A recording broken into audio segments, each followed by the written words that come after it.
So here today we have Matt, and Matt Dowling is an entrepreneur, campaigner, speaker, activist, writer and consultant who has been featured on radio, podcasts and national press discussing a range of entrepreneurial topics, fighting for the rights of the self-employed and addressing issues faced by freelancers. He's founder of the Freelancer Club, an online creative community providing freelancers with essential resources to help them develop their business and value their talent whilst facilitating connections between companies and freelancers. And I'm going to pass over to Eleanor, who also works for the Students' Union, to introduce Anna. Hi, we're also joined today by Anna Codrea-Redu. Anna Codrea-Redu, I think I'm pronouncing that wrong. I'm really sorry. I'm really dyslexic. Don't worry, it's Codrea-Redu, but yeah, it was very close.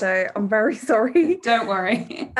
Is a journalist, broadcaster and campaigner. She runs Lance, a change-making newsletter that champions support freelancers, and co-hosts a chart-topping podcast about the future of work, Is This Working?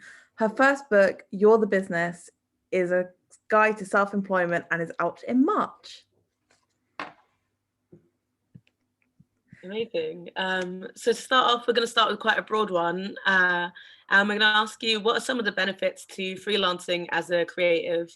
And more broadly, what is it that you do in your day-to-day, and sort of anything that you've done that you feel would be a good introduction into your work?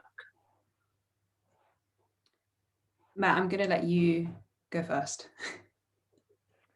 Hi everybody, good to be here. So I guess in terms of the day-to-day, just to give a broader sense of what we do at the club, we generally try our utmost to support creative freelancers grow and develop their business. And one of the main components of that is very much trying to project an understanding of what being a freelancer is and understanding what it is to run a business. And it's trying to merge those two worlds of raw talent or learned talent, and that is typically what the core service of a freelancer is, and understanding the business framework to be able to generate sales and run your business successfully. So we do a lot of talk around the finances and the money side of things, in addition to talking about being able to provide your passion to your audience on a hopefully regular basis. So for me, my day-to-day revolves around running the Freelancer Club as its founder. So a lot of management work, working with my team, who are all freelancers dotted around the world. I do a fair bit of campaigning, fighting for various different causes, some of which I think we are going to get into today. Typically around unpaid work in the freelance industry, but also around ethical hiring, which covers areas like diversity and inclusion. And then I'm asked to do bits and pieces like this, or give lectures on a range of topics within the freelance space. So really anything to do with freelancing is what gets me out of bed and takes up most of my time. So hi, I'm Anna, and I am a journalist first and foremost. That's what I'm trained in. That's what I've been working in for all of my career up to date. I started freelancing in 2017 after I got made redundant from an in-house job. I was working at Vice. And before that, I worked at The Guardian. And to be honest, at both of those places, I was just dodging redundancies until eventually I finally lost my job and went freelance. And as a creative freelancer, I wear many hats. So my days can be very varied. This week, I've been working on commissions for a magazine. So, doing writing features that then go out, that then appear in magazines. Other days, as Eleanor mentioned, I also run a podcast. That is my own podcast that I've started, and so I run the whole thing myself, and so I might be working on that, recording it, etc. I also write a newsletter which is very much focused on the self-employed and freelance sector and community. So I write about freelancing and kind of like what that means, sort of the whole spectrum of what that means, from in terms of sort of the unique quirks of working for yourself all the way through to some of the injustices that freelancers are facing, particularly now with regards to the pandemic. And also, I, like Matt, this is how Matt and I know each other in this kind of, I don't know, we call it the campaigning circuit, I suppose, where we both sort of met through fighting for freelancers' rights. I particularly talk and work a lot around late payment issues, very much connected to, it's part of the same problem that Matt was talking about with the free work. So as part of that, there is also a big issue that freelancers face, which is what I guess we're going to go into in this session, about getting paid on time as well. So it's one thing to be asked to work for free, but then there's another problem when you do get paid, but it's late. So I do a lot of campaigning work around that. And the reason I kind of mentioned in the beginning that I'm a journalist first and foremost, because that's really, that is my job and that is what I do. Since I went freelance, I discovered all of these issues within the freelance sector, and the journalist in me has kind of led me to write and work to cover those topics and to do a lot of campaigning work as part of that. But the main kind of like vehicle I use is journalism to sort of explore and write about and uncover these issues. And then also I've just finished writing a book, which is a guide to freelancing, and that's coming out very soon. So a lot of the work I'm doing also now is kind of a lot of like book promotion and stuff like that. And I think I would say that I am a fairly typical freelancer, a sort of creative freelancer, in the sense that I do lots of different things. It is really difficult just to focus, I could speak for journalists here. It is really hard to make a full-time living just selling journalism to newspapers and magazines. It's a model that just doesn't really work anymore in 2021. And so you kind of need to do lots of different things. However, back to what was the kind of question at the very beginning, which is sort of what's good about being creative. I actually really enjoy that. There's kind of two ways to look at it. We'll look at this. One is that there is a problem that, and there is a problem that the sort of rates aren't high enough and the work isn't secure enough to make it work as a journalist, just working just as a journalist. But it's also a really exciting time to be a freelancer, and there are lots of other things that you can do using your existing skill set. And for me, as someone who does really like variety and likes having lots of different things on the go at the same time, I really do thrive in those kinds of environments. But I think it's important to have forums like this, to have an honest conversation about what this actually looks like, what it means, what's the kind of bigger picture, what skills do you really need to make it work as a freelancer, particularly in the creative industries. So yeah, that's me. Thanks for having me. I'm excited to be here. Thanks. I think you've already kind of initially touched on the first question I wanted to ask you. Those are both really good insights into the work that you do. My first question is, what are some of the challenges that young creatives and freelancers face in London when first entering the job market? What are the kind of things that you want people to know when they're initially starting out as a freelancer, and the challenges to be aware of?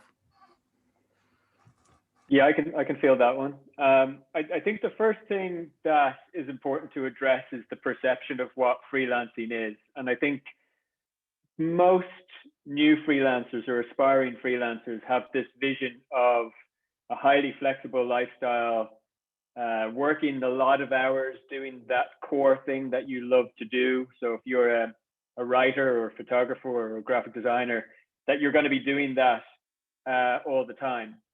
And the other perception is that vision of a digital nomad, a freelancer sitting on a beach with a laptop, drinking a mojito, just having the greatest time and choosing, maybe to answer a couple of emails from time to time. The reality of freelancing is most of the first year won't be doing the thing that you are selling, your core service. Most of the first year will be understanding your business. I guess step one is understanding that you are a business and that there is an importance to think like a business.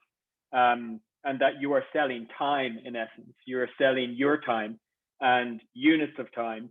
And the challenge, purely from a business perspective, is can I sell enough units of time to make this thing work? So if we look at the definition of a business, we were talking about trying to get more money in than you're spending. Right? We want to try and turn a profit. And that sort of capitalistic mindset really goes against what a lot of creative individuals feel, I think. It's much more of a startup or entrepreneurial mindset to think, you know, first quarter this year, I want to make $500,000. You know, typically people who are creative thinkers and are interested in freelancing, they want to turn their passion into their profession. They want to work with interesting people. They want to express their creativity on a day-to-day basis.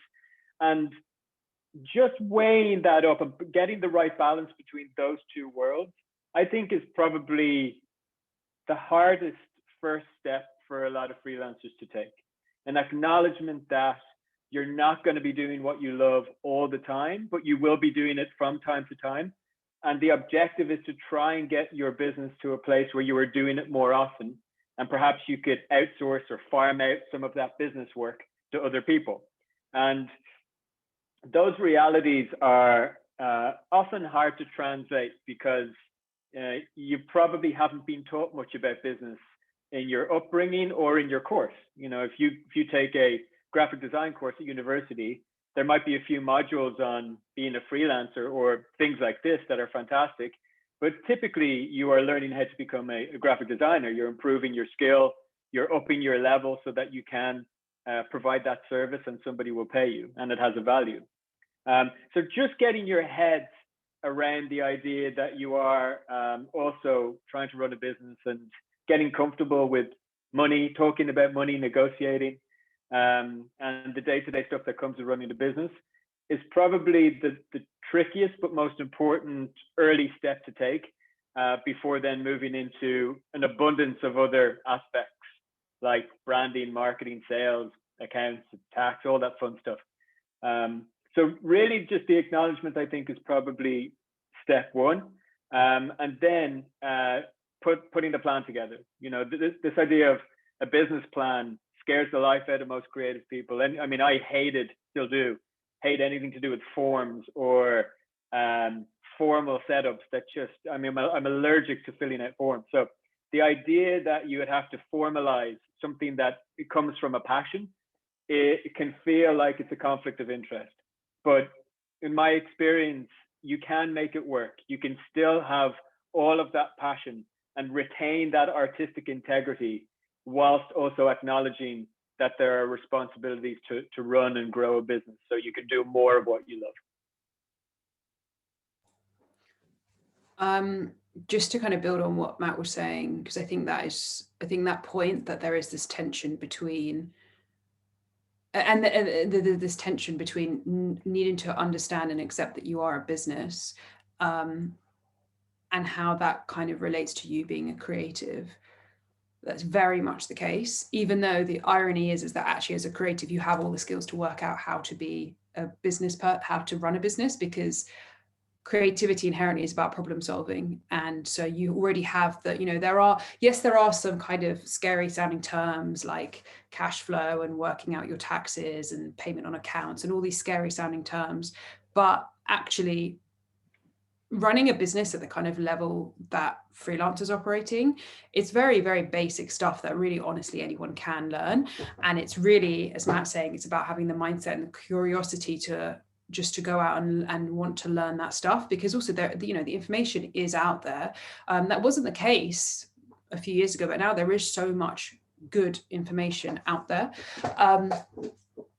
But if I were to sum up the challenges that creatives face, it all comes down to money in some form or another. Being comfortable talking about it, because here's the thing, when you work for yourself, you will be talking and thinking about money on a daily basis.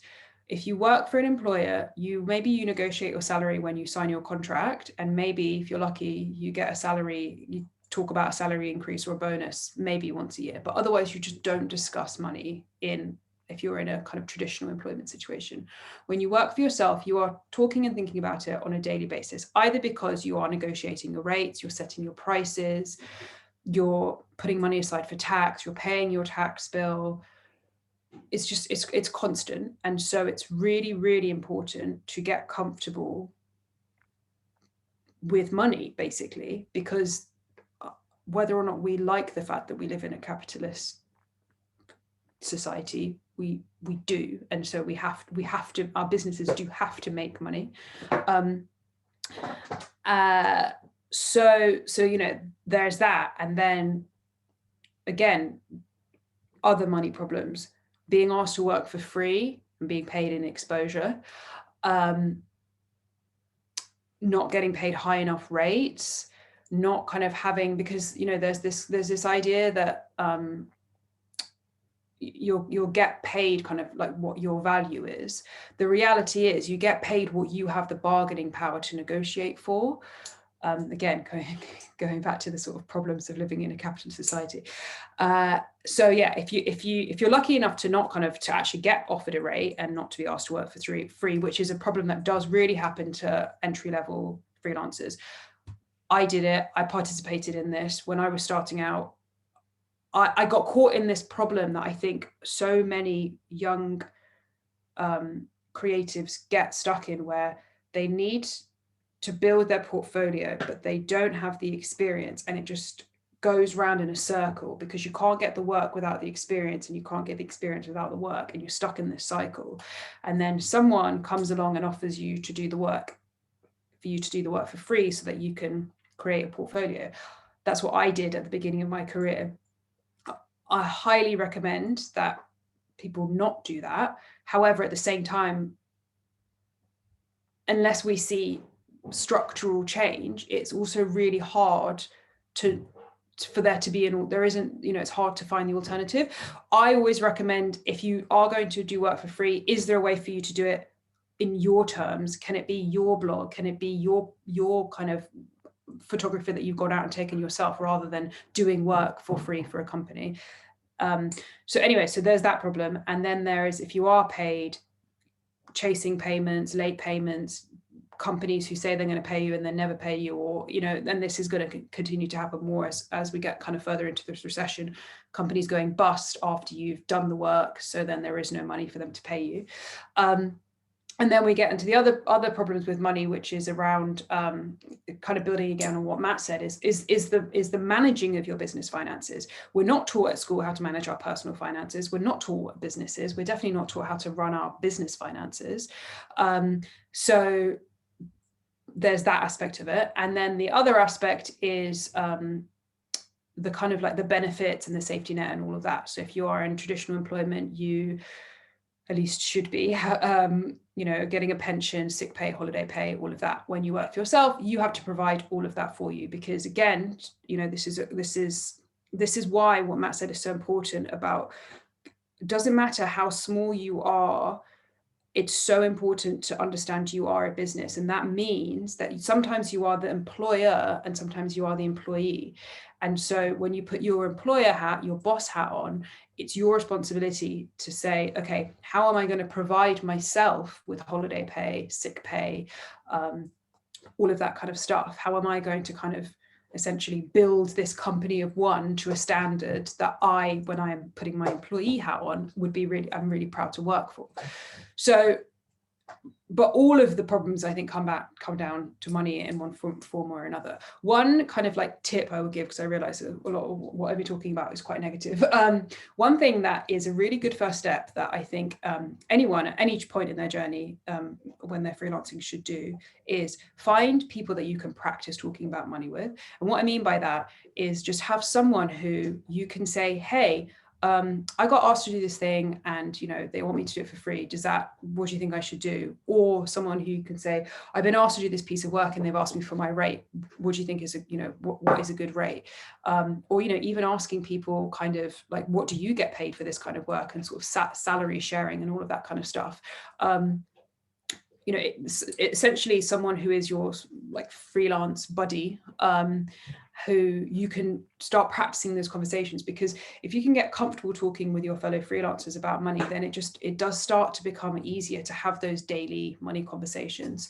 And it is really something that kind of you do need to sort of work on. It is kind of a regular practice, because all of us have, you know, money is a very emotional topic for everyone. How you're brought up, your personal circumstances, you know, our society and culture, all of this stuff influences how you feel about money. And it's going to be like, how I feel about money is going to look really different to how Matt feels about money, and for lots of different reasons. And it's really important to work on your own personal relationship with money, and also find ways to separate, kind of, this is especially important for creatives, to kind of separate your value as a creative from how much money you make as a creative, because these two things aren't, they're not the same thing. Just because, you know, you aren't being paid highly doesn't mean that your work isn't important. So those are kind of some of those challenges. But however, again, just to try to make this positive, you know, there is a lot of progress that's happening. There are a lot of campaigning efforts. The pandemic has put such a spotlight on how bad the situation is for freelancers, and there are a lot of campaigning efforts happening at the moment. There are plenty of companies that are realizing that freelancers are really, really valuable, and they are changing the way they work.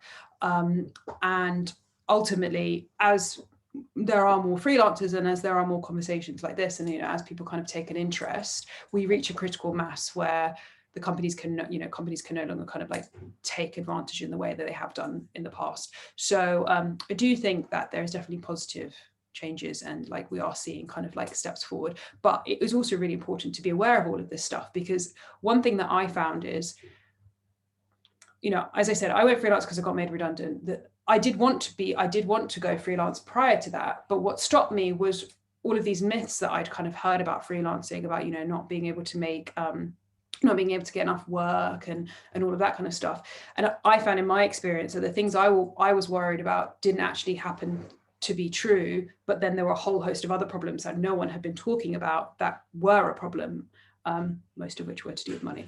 So it is really important to have these kind of like open conversations.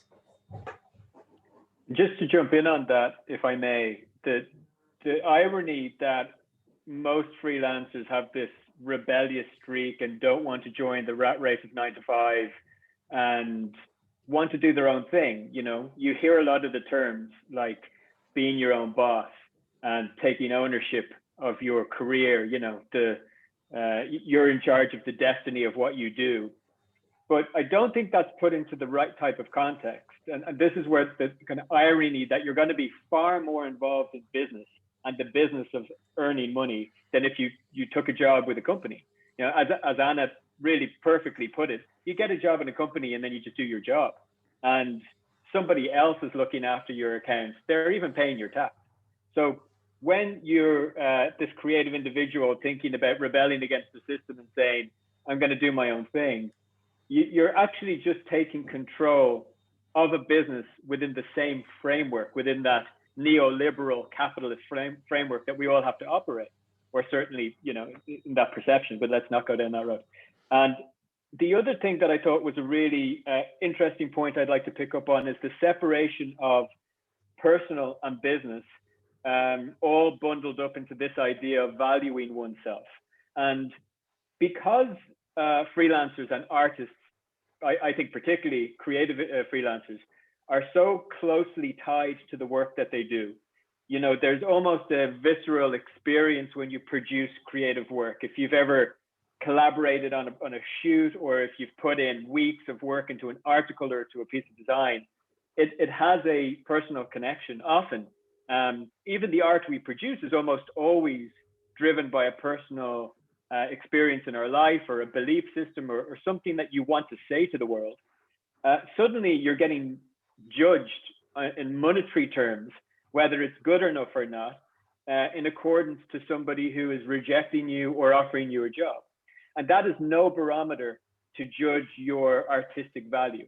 So being able to split those two, in many ways wearing different hats, to split those two mindsets and say, what I am as an artist and a creative and what I produce is a completely subjective matter. And that is to do with an expression of who I am and what I believe.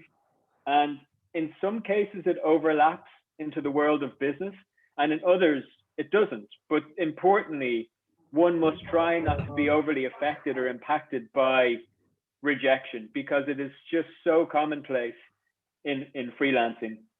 And on the same point, or certainly an add-on point to the idea that you would only ever really negotiate your salary or increase, once every few years if you work for a company.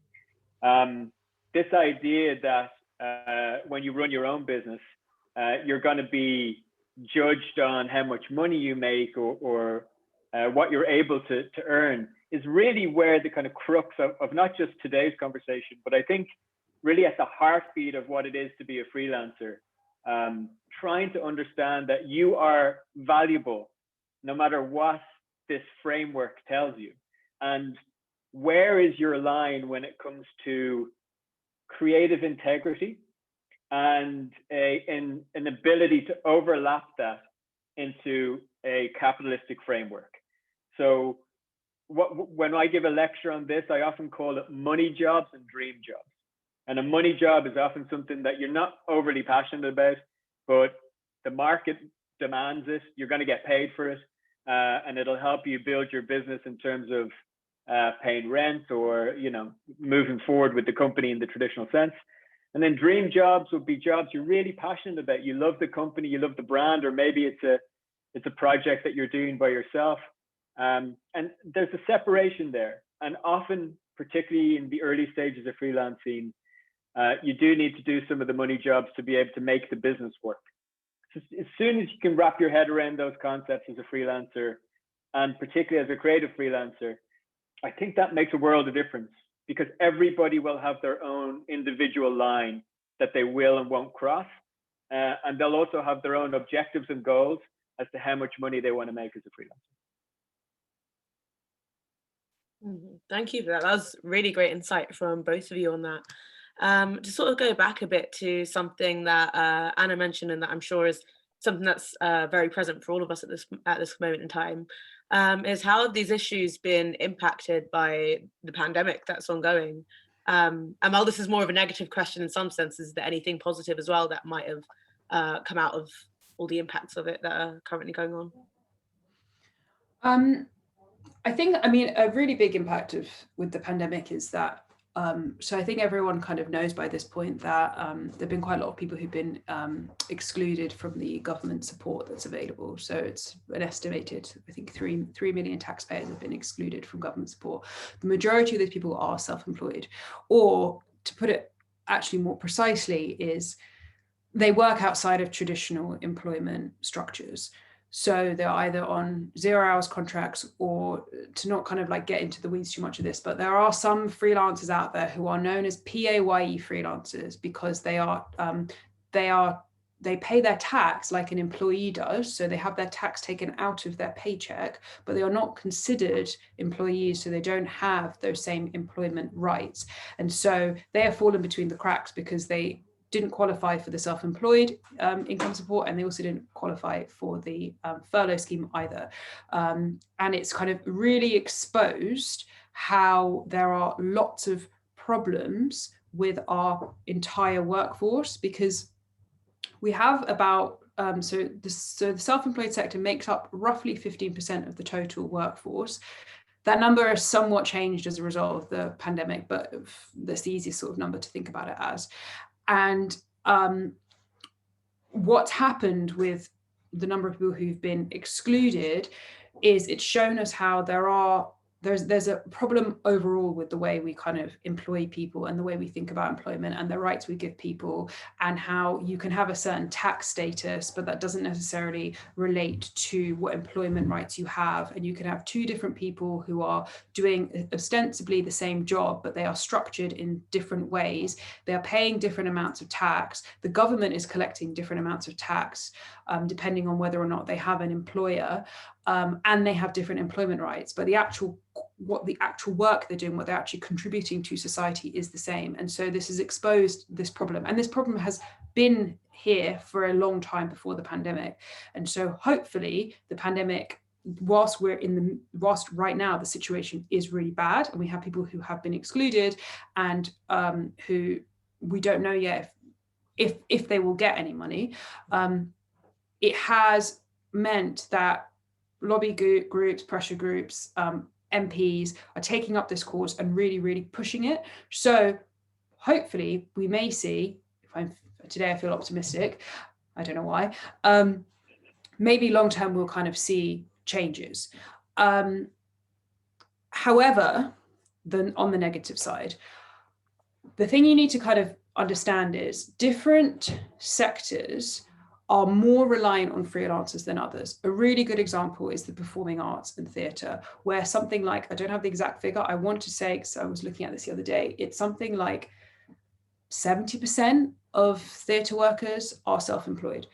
And so when you have industries like that, where such a high percentage of that sector is self-employed, and they have, they've not been able to work for nearly a year now, so many of them have been excluded from government support, that means those industries are going to really, really suffer, because there's just no money in them at the moment.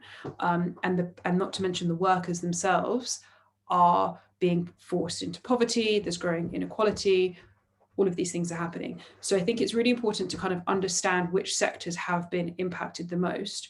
Another big one is teachers, because there are actually a lot of self-employed teachers, kind of like supply teachers and all that. Those people are actually self-employed.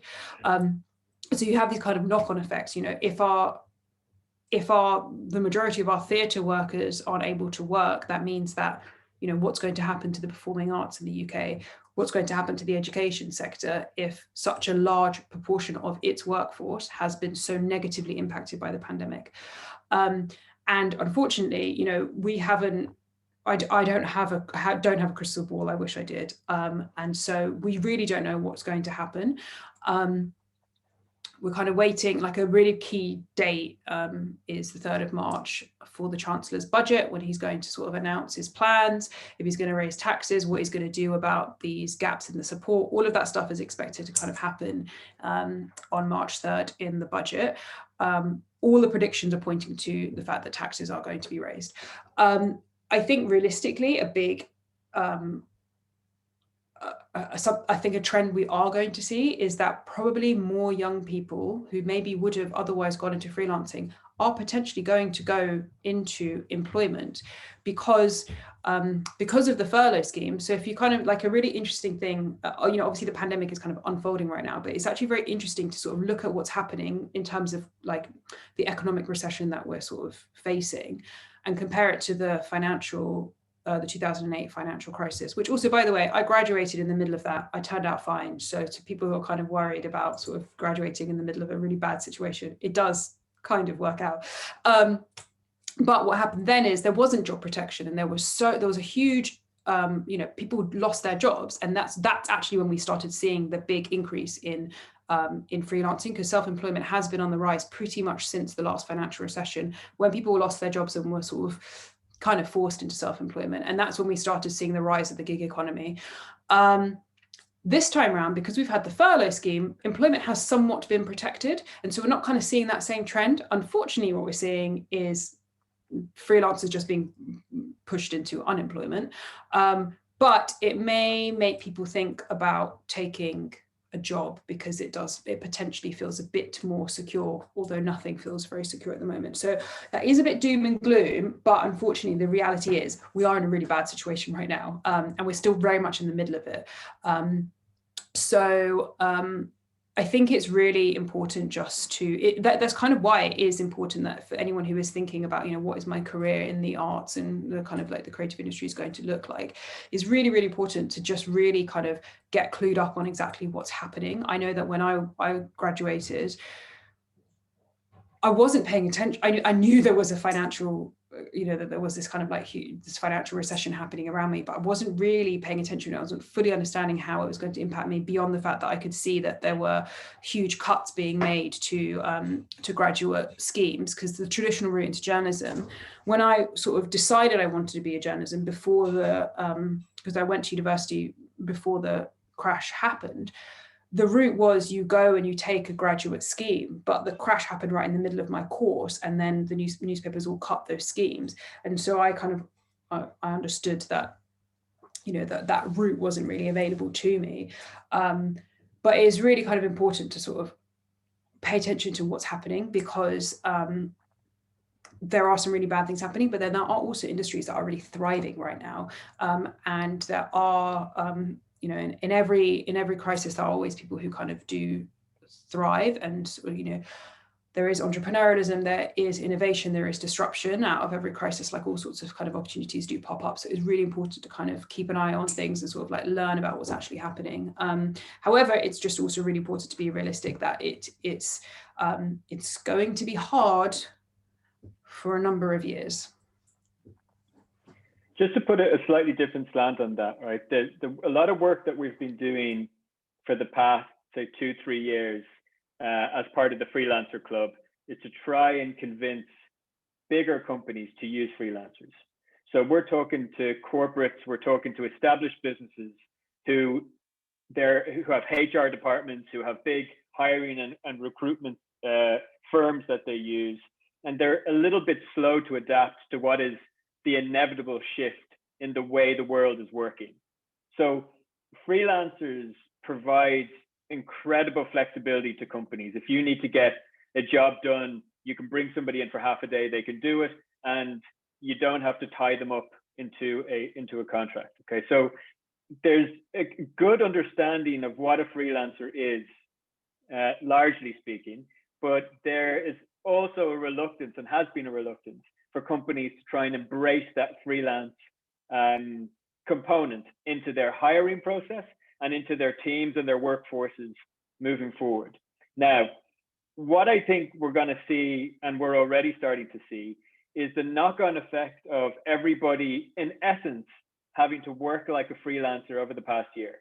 So freelancers have been working remotely, collaborating online, living this pandemic life for ages. We're well used to this. This is how we do things and have done. And anybody, particularly if they don't provide a face-to-face service, has been operating in this sort of format and framework in some way or another. So if you want to know how to deal with a pandemic from a work context, speak to a freelancer. They're going to be able to tell you. But more to the point, we're starting to see a shift in how bigger companies and corporates are willing to engage with platforms like ours, like marketplace platforms, like freelance-based platforms that are in essence going to hopefully shift that mindset. So to Anna's point about everybody or employees getting furloughed and the difference between the 2008 crisis, I feel as if there's going to be a much sharper economic uptick once we are able to open things up again. And speaking to a lot of my community, the freelance side of things, there are freelancers who are hanging on at the moment, including those who don't or aren't getting financial support.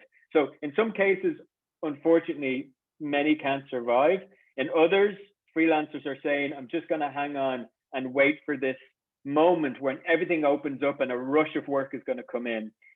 It's tricky to predict, but my call on this is that I think freelancers are going to be in high demand once we start to see an opening up of businesses again. So probably from about April, May, June onwards, any freelancer who typically provides a face-to-face service, so that's photography, videography, consultants who need to go into offices and work with other teams, are going to suddenly be in a place where they're needed.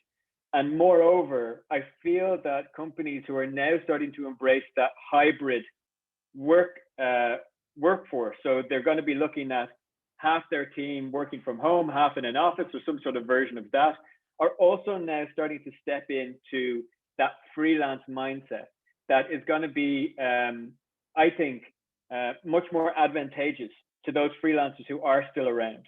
Now, there are other less sexy things that we could talk about, like IR35, which is for another day, but in essence, it's quite a restrictive legislation that's coming in, which is applicable exclusively to bigger companies hiring freelancers, and how they deem their status either as a freelancer or as an employee.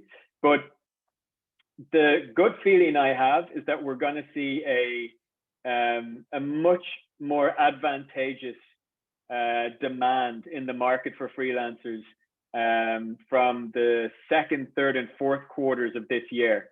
And if I could just layer one more point onto that, whilst all this is going on, very few freelancers, and creative freelancers at that, are sitting around twiddling their thumbs.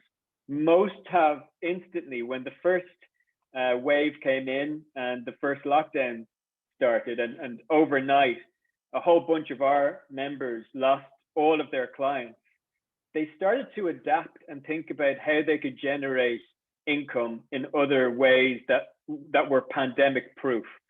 So to give you an example, there was a photographer who started to train aspiring photographers on how to use a camera. So he started to set up photographic tutorials.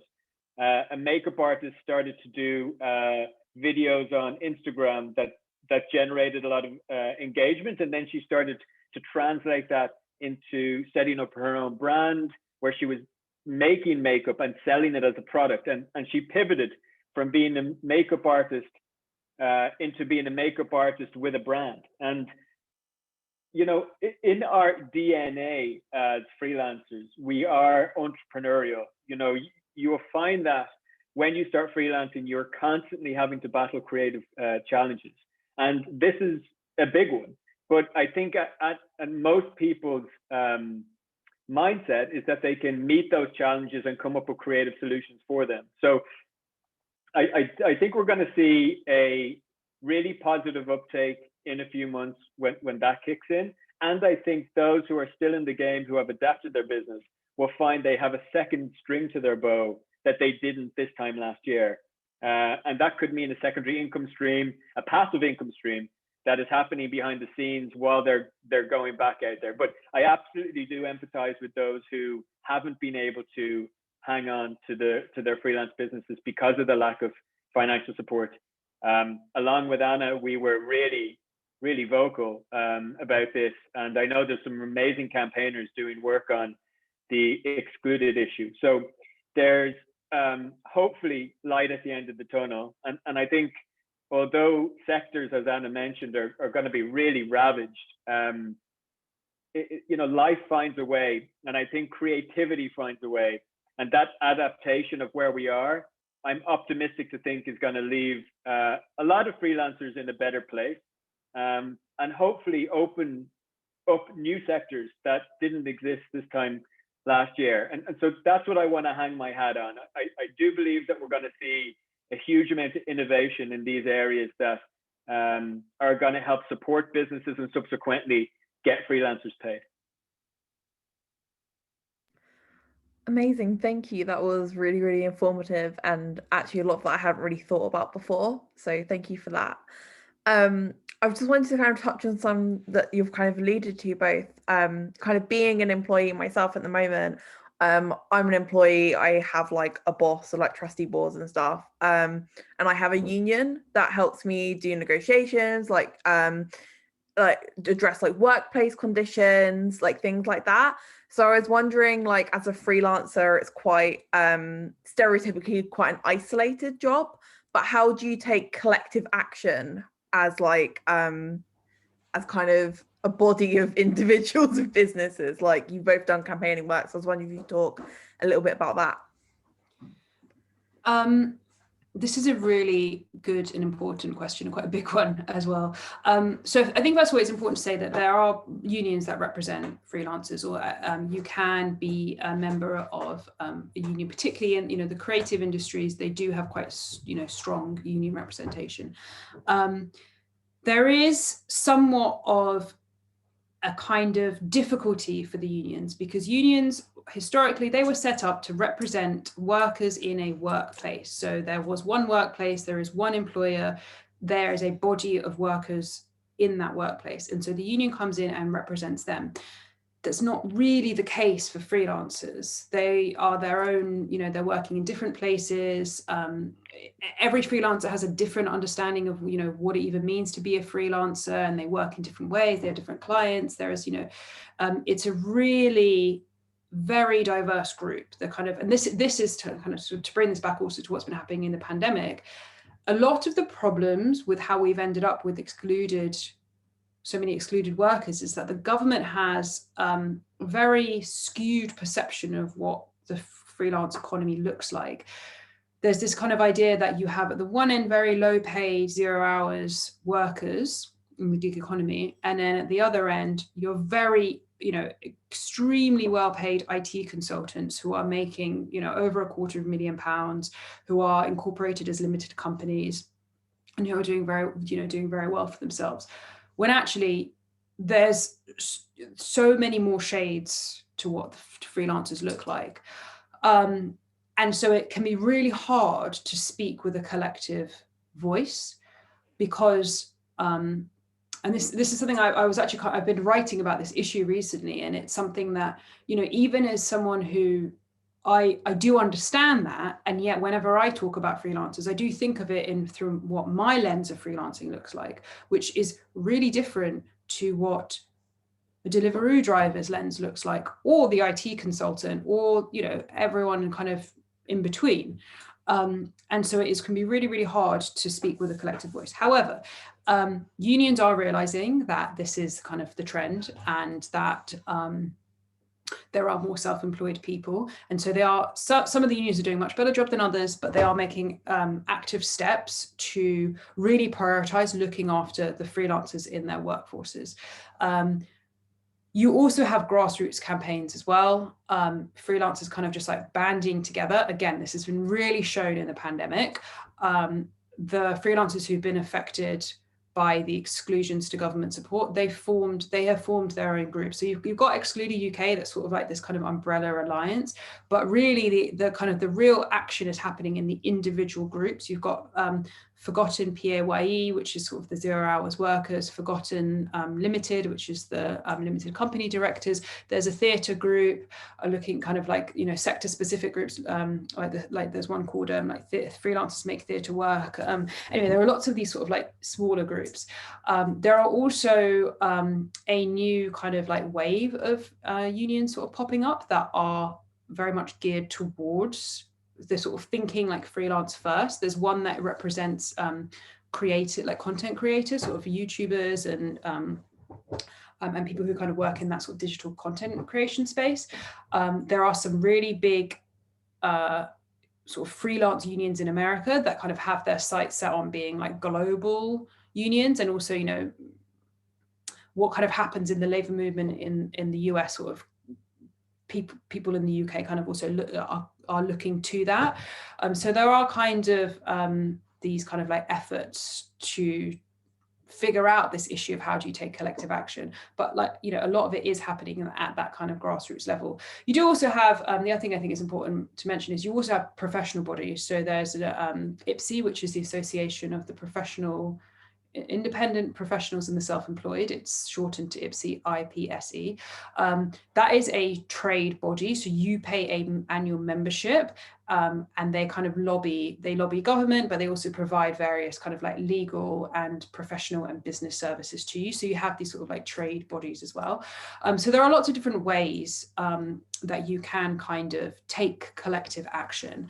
I think it's a great question in terms of sort of like even. And this is a really important shift that I think is so important, and ultimately will really get us through all of this, is to be thinking about the idea of being part of a collective so early on, because historically freelancers have just viewed other freelancers as competition, when in reality they are your colleagues effectively.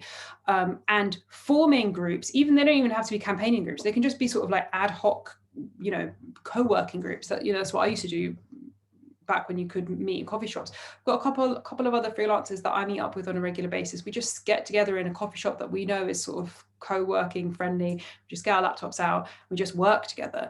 And then that is where you start talking. That's where the kind of like the whisper network start of like, oh, you know, these happen to be my sort of fellow freelance journalist friend. It's like, oh, did you work with this editor? Avoid him because for X, Y, and Z reason, or this place pays really well. Do you have that contact detail for that editor? I've got this story idea. Can you help me kind of pitch it somewhere?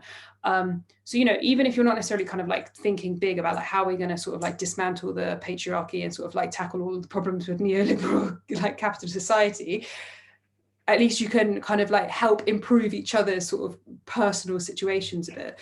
And yeah, like I said, I think that is like kind of like the key thing that we are seeing that is different.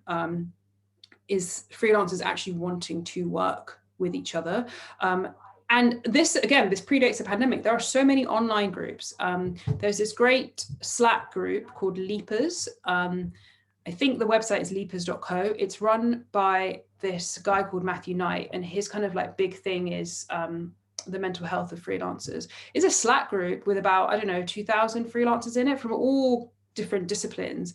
And it's just a place to just kind of like network essentially, but in a really informal, and it's just a very, very nice environment. And you know, there are all sorts of kind of like sector specific groups or like interest based groups, and these have existed long before the pandemic, and they either meet up on they used to meet up in person, or they're just digital spaces. But yeah, I think it is really important to kind of like get in that collective mindset. And, you know, not to kind of like be sort of cheesy and sort of like show my age, but people entering the industry now, like you are the people who are going to be making the biggest change.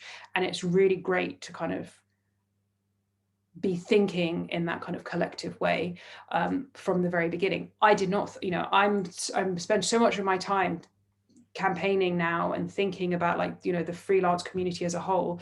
I didn't think beyond my own little career bubble when I first graduated. It was just about, what do I do for my career, and like how do I climb the ladder and all of that kind of stuff. It took a long time for me to sort of like stop being so selfish. But it is like there is this sort of bigger issue which I talked about sort of when I first answered your question, which is it is hard to speak with a collective voice when you have such a diverse group, but there are positive movements forward, and I do think the pandemic has really, really helped this to a large extent. I know Matt and I have talked about how, you know, there is no like Marcus Rashford of freelancing who's kind of cheerleading and championing the cause, but we do have all of these groups, and I do think that that's going to kind of in the long run there will be some cohesion, and we've reached that sort of critical mass where sort of freelancers are, at least, you know, they are standing up for themselves, and they are kind of like looking to each other to sort of bandy together. Those two elements, just to pick up on that, the mindset that now exists, that collective mindset that people are willing to band together, is I just need to echo, because it was I think I'm a good bit older than Anna, and it was like that when I was a freelance photographer for 12 years. You know, it's just a proper scramble, because the photographer next to you represents your competitor, and it's, you know, you've got to outbid that guy to get the job, and that mentality, it would seem, is starting to dissipate a little bit. And the idea that we can come together in more kind of smaller tribes than one big collective group called freelancers, I think is emerging. And to Anna's point about unions, and I guess just to kind of touch on that question at its core, it definitely feels like there are specific challenges to different sectors within freelancing.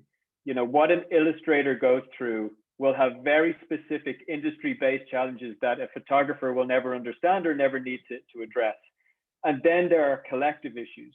So Anna and I are part of a couple of collectives actually, that are trying to find this collective noun for freelance. Even the term freelancer is really complicated. And there are some points and challenges that I think we all share. Knowing your value, often is a collective. Isolation and mental health is a collective. These ideas of, you know, switching hats between creative and running a business, I think we can all feel that. And then there's really specific ones, you know, like if you're a student filmmaker, you're going to have to deal with people wanting you to work for nothing for a long time, for then that film to go into a festival, maybe get picked up, and then you still don't get paid. You know, and a kind of journey like that, which is quite common in the film industry, which is very much a who you know industry, won't be something that a UX designer has to deal with. So I think if we're able to, first and foremost, try and think collectively, and that we are stronger together than we are individually, I feel that's such an amazing first step. You know, Freelancer Club's kind of heartbeat is its community. That's one of the main reasons I set up the company. I didn't know any other freelancers. All my mates have 9-to-5 jobs. Really, it was a selfish act to meet some people who had a shared interest. So that has now permeated into what seems to be a fairly universal idea that we're better together. So more power to that. I think it's only a matter of time before we start to see more collective change, because a lot of the unions that we speak to and that we work to often raise the point that their hands are tied in so many areas. And Anna and I both run limited companies. You know, we're both free to do whatever we want. We can be slightly more rebellious and shake cages a little bit harder and piss people off to try and get things done and to try and affect and impact in a positive way what we believe to be right and fair. So if we can start to get that groundswell, first and foremost, of people working together, not against each other, and then pick on some universal challenges that feel like we can get wins out of, I think that's going to be a really positive next step as to how we improve the lives of freelancers across the board.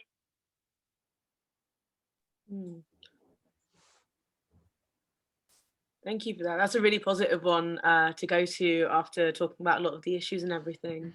And just being conscious of time as well. I think we'll come around to a last question, which I hope will be really useful for students especially, is what more can higher education institutions do to support and prepare students for the job market and getting into the creative industries, especially drawing from any experience that you've had during your time working in the sector, and any younger people that you might have worked with in that time as well?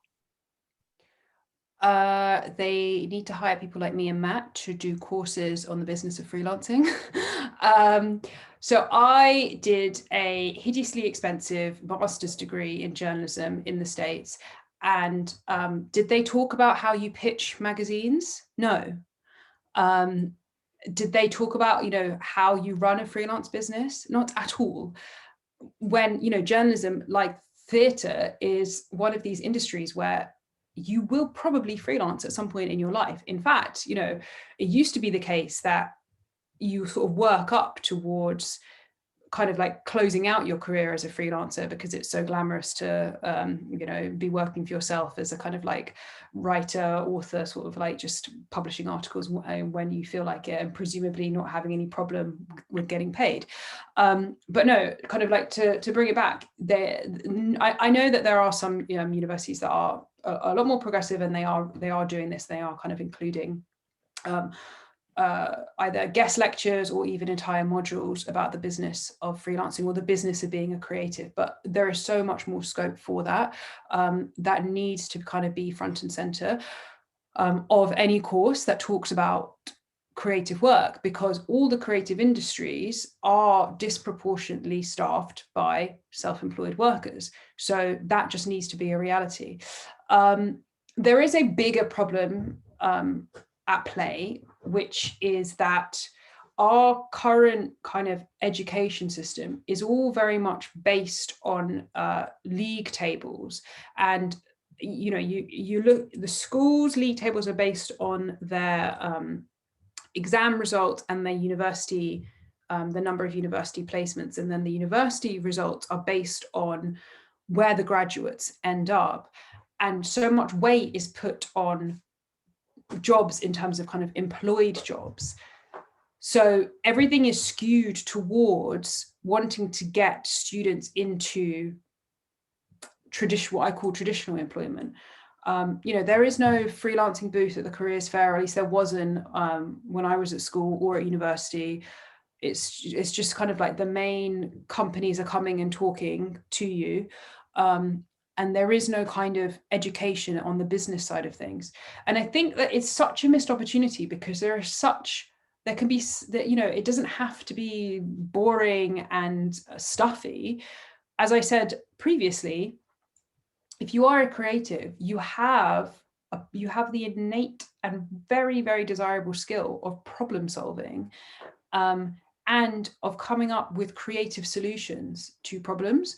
So apply all of that to learning about business, and kind of like teach modules that, yes, they teach you the basics, but also think about, what are different business models? What does it mean for me as a freelancer to make sure that I'm being ethical and sustainable and living by kind of like the values that I want to see in society? Like, how do I as an individual freelancer do that? Like, that is a question that, really doesn't get asked anywhere.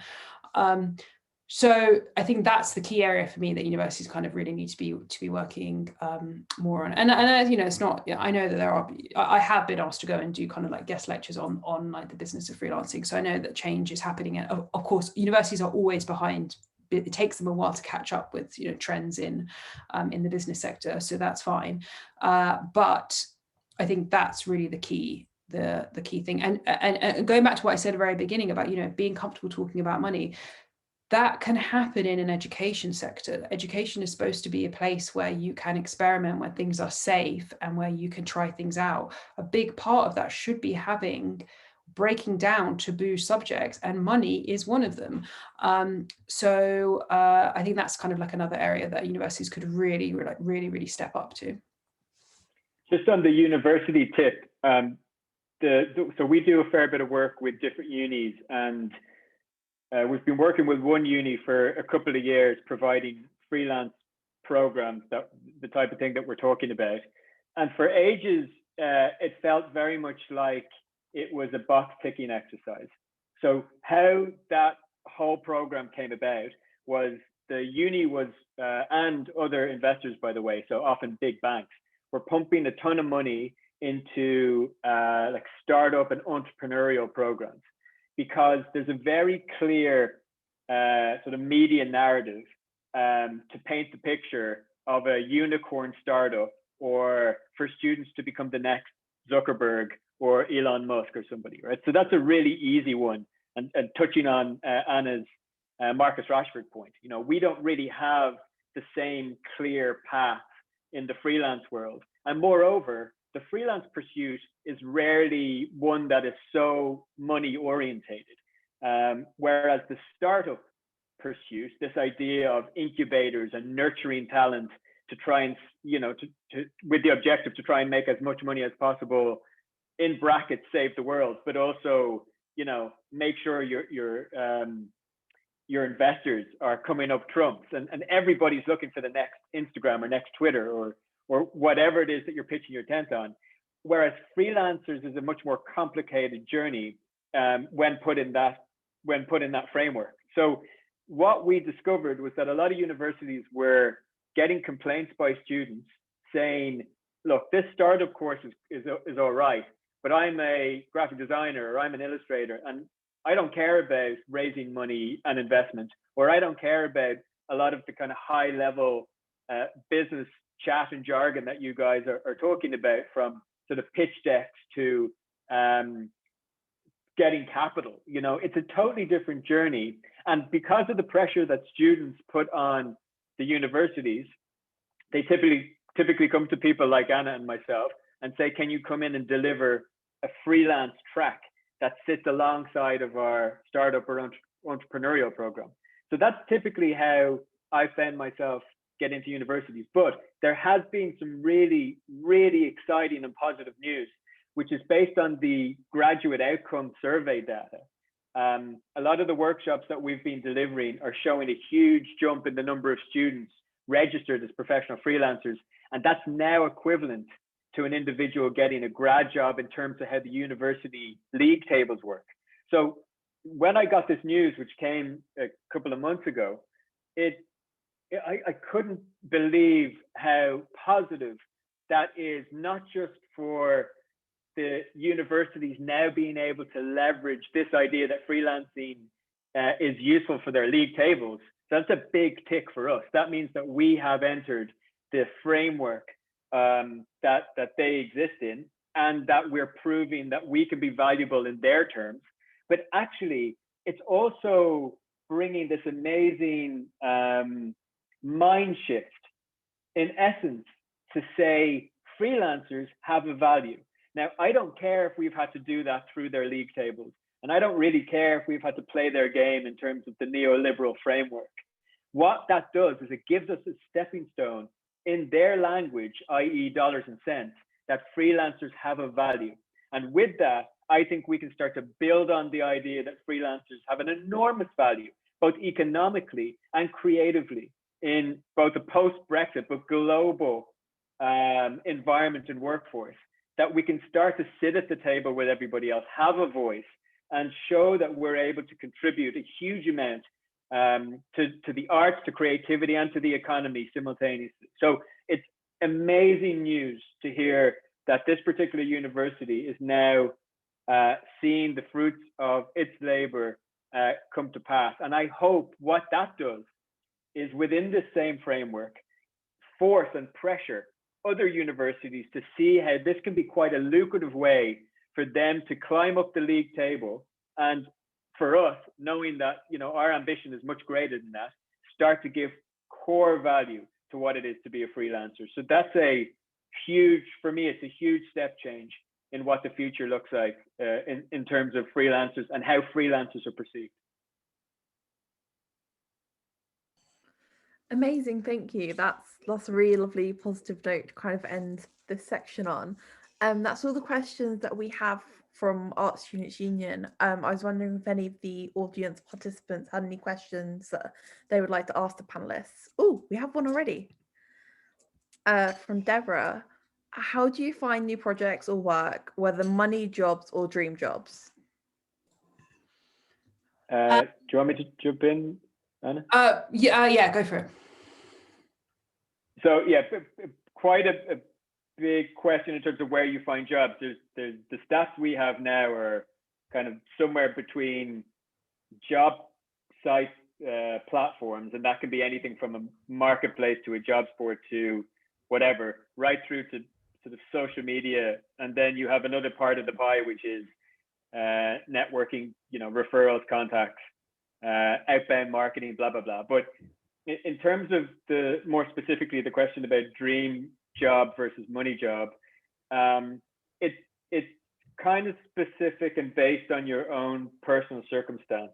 Not everybody has the luxury to even consider dream jobs.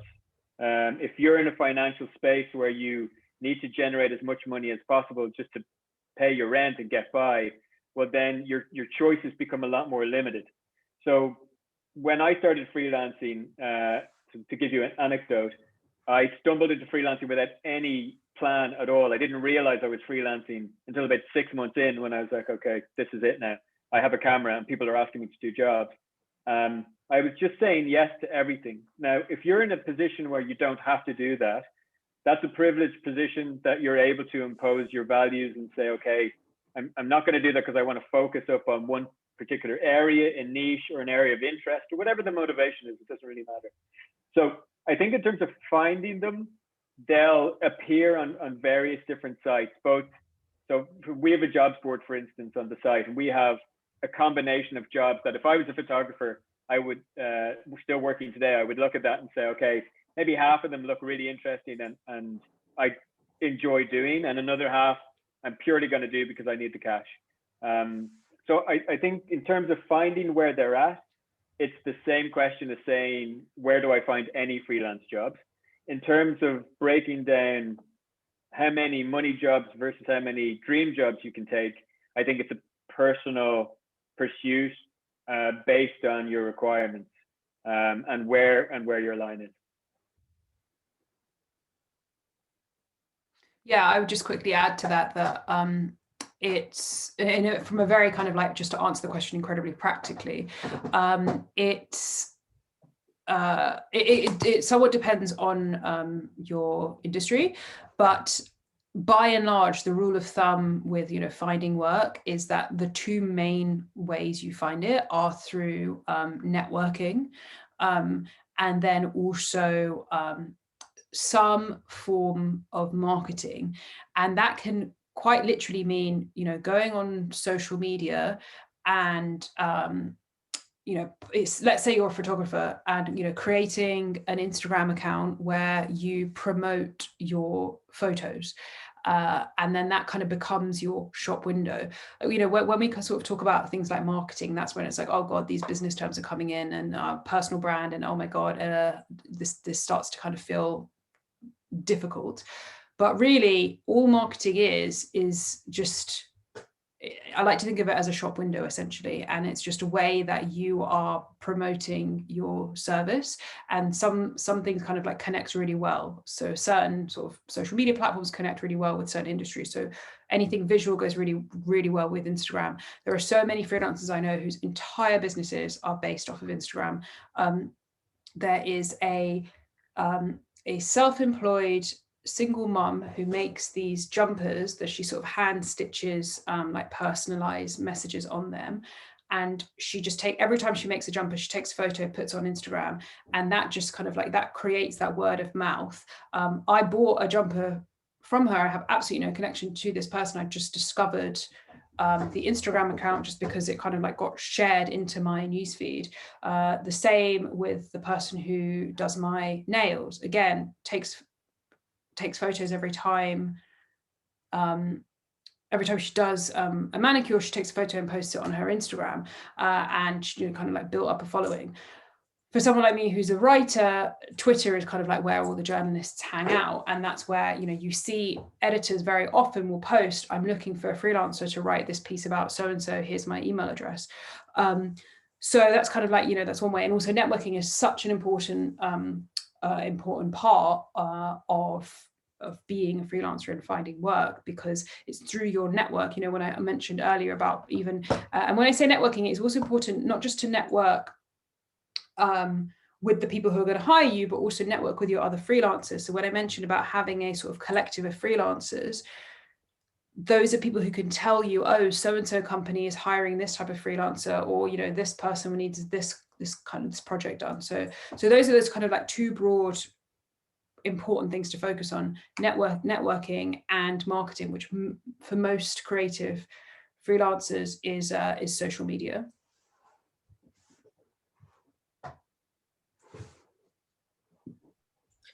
Thank you for that. We've got another question, which will be our last one with the time that we have, which is, do you think that websites like Fiverr or Upwork are undermining the freelance world or helping it in any way? Yeah, I'm sorry. Yeah. No, what I was going to say is yes, basically. I think they are. I think both Fiverr and Upwork are kind of the reason why we are in a situation where we have a sort of race to the bottom mentality towards freelancing, where it's about the lowest price rather than quality. I know that both of these platforms in recent years, especially Fiverr, in fact, Fiverr has just bought this sort of like very boutique, quite kind of like upmarket freelance collective called Working Not Working. They are sort of trying to move in this direction to position themselves as being all about talent. I honestly think it's whatever the kind of, it's like greenwashing. It's just a big marketing act, I think, to sort of say that, oh yeah, now suddenly we care about freelancers. Those two sites are really, they fueled the gig economy, and they fueled this idea that you can, I mean, Fiverr was built on the promise that you can get anything done for $5. That's total garbage. So even though they've now kind of like lost that, they've sort of like shed that marketing thing, it's the same, ultimately it's the same, when you look at Facebook, that the sort of original reasons why these companies started, even if they've tried to evolve past that, you kind of can't ignore it. And they do have a lot that they do. I think they have done quite a lot of damage. At the same time, I know for certain industries, and depending on where you are in the world, these can be quite good platforms for starting out. However, again, it kind of comes back to this problem where if we have these structural things in place where you need some kind of backdoor or some janky way to start out or take low paid work at the beginning, that is still a problem. I am really, really wary of that. There's been this kind of explosion of startups in the freelance space. So startups, I'm not talking about kind of like what Matt does. I'm talking about companies that have been built in this startup model that raise big amounts of VC funding to either build some tech platform or create something or another to help freelancers and solve the freelance problem. When you really actually look at what they're doing, it's just turning freelancers into their customers and charging them to fix a problem that they didn't break and they didn't cause. So I personally, very cynically, I'm very wary of most of the startups that are kind of emerging in this space, whether they are kind of like websites like Fiverr or Upwork, or whether they're sort of working in kind of like however sort of benevolent might sound like their intentions are. Ultimately, when you have that amount of VC, when you have the VC model where investors, as Matt was describing earlier, they are expecting huge returns on their investment. There's no other way to say this, but someone somewhere is getting screwed. So usually it's the freelancer. I don't know if Matt has anything positive to say about these platforms, but.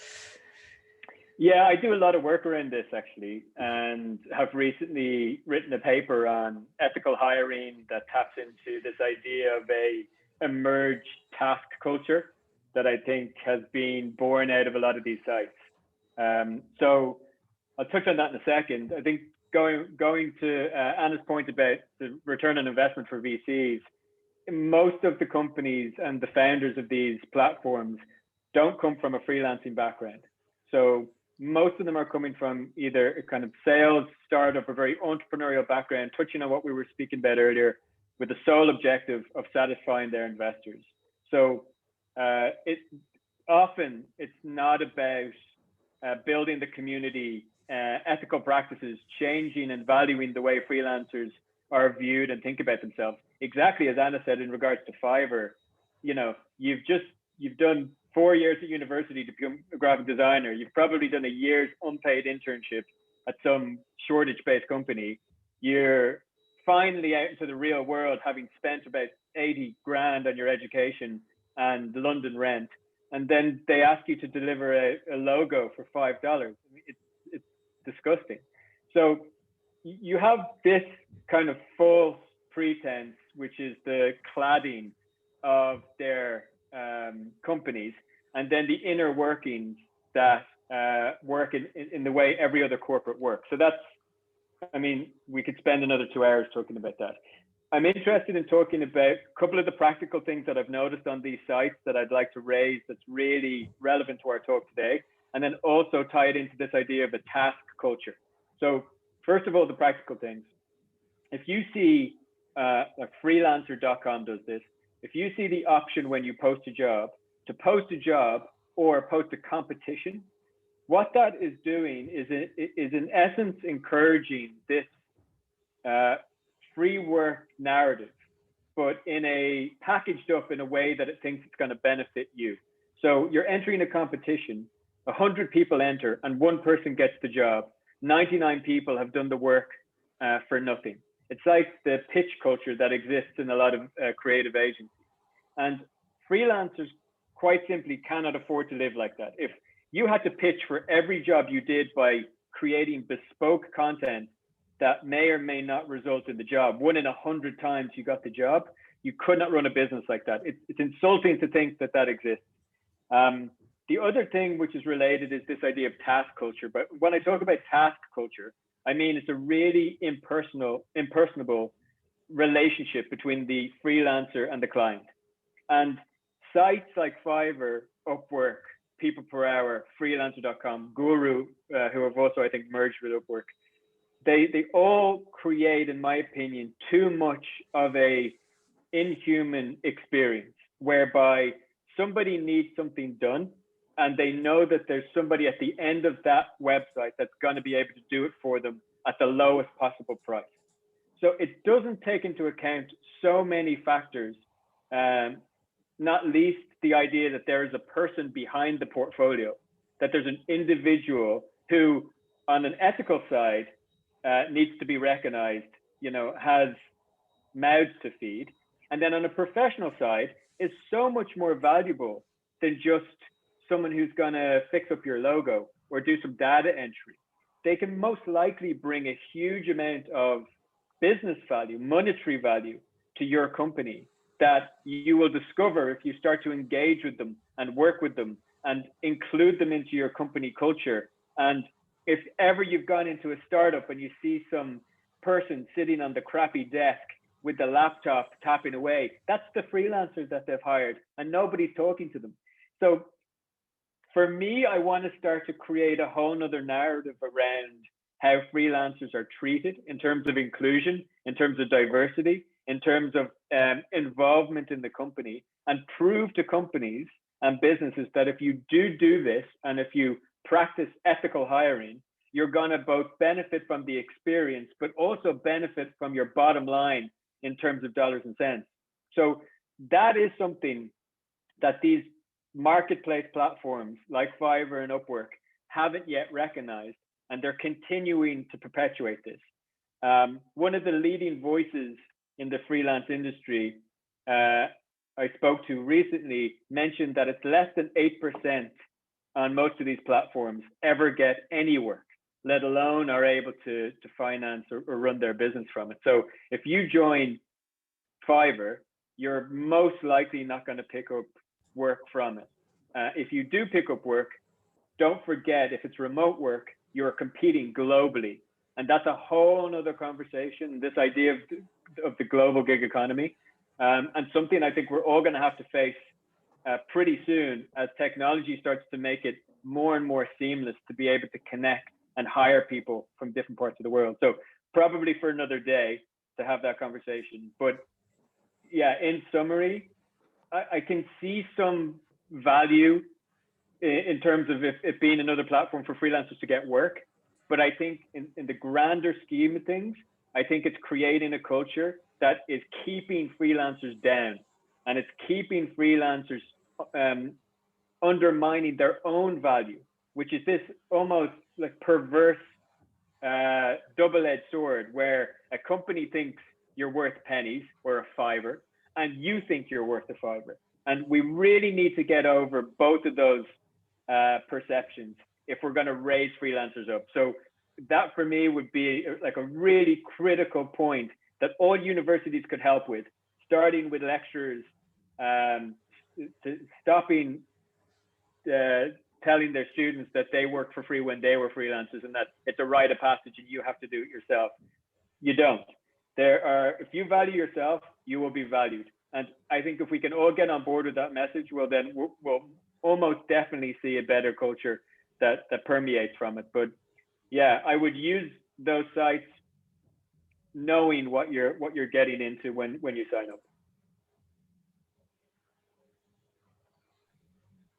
Thank you so much. And thank you so much, both Matt and Anna, for this conversation. It's been incredibly insightful and definitely something that I think ArtsSU and UAL as a whole should put more of into the work that we're doing, because it's, I'm sure, invaluable for a lot of students. And I also want to ask if you have any website or social media links that you'd like to share if attendees would like to follow the work you're doing or just find out a bit more about, for example, the Freelance Club or the book that you have coming up, Anna. Yeah, I'm Anna Cod on Instagram and Twitter, and it's probably the best kind of, all my links, everything is all kind of there. It's kind of the best place to follow me. And obviously Matt's going to share his stuff, but I just wanted to quickly add to kind of like piggyback off the end of what Matt was saying is rather than if you are looking at platforms to kind of like look at and where to find work, rather than these kind of like anything that talks about like a marketplace, forget that. Look instead at companies that do have these kind of like ethical hiring policies. So Matt's Freelancer Club is a great example. And there is also another platform that I think is worth looking into. It's called Hoxby. These are kind of more, Hoxby is a collective. So it actually kind of like groups of freelancers work together on projects.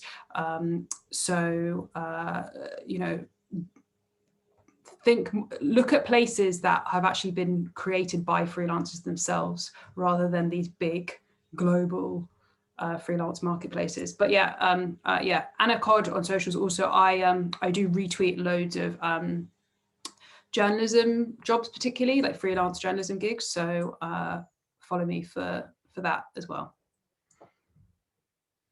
Yeah, Freelancer Club, you can Google. What I would like to promote is a no free work campaign that we're running. You can get the details on our website, or if you get onto social and just check out the hashtag no free work. All you need to do, if it's something that interests you, is champion it. You can sign a petition completely anonymously and give a reason as to why you're signing. Really what we're trying to do is collectively change the narrative here and shine a light on the fact that we need to end the exploitative practice of unpaid work in the freelance industry. So no free work would be amazing to spread around and try and get involved in this movement. Amazing, thank you. We'll definitely share word of that with our students as much as we can as well. But yeah, thank you so much, both of you, for joining us today. It's been a really great conversation. And Eleanor, I don't know if there's anything that you want to close on as well. Yeah, I just want to say thank you for your time today. Yeah, it's been really informative, and I hope that students here or students who watch this later on will really get something out of it. Thank you. Yeah, thank you so much. Thanks for having us. Have a good day. All right, take care. Bye. Bye-bye. Bye.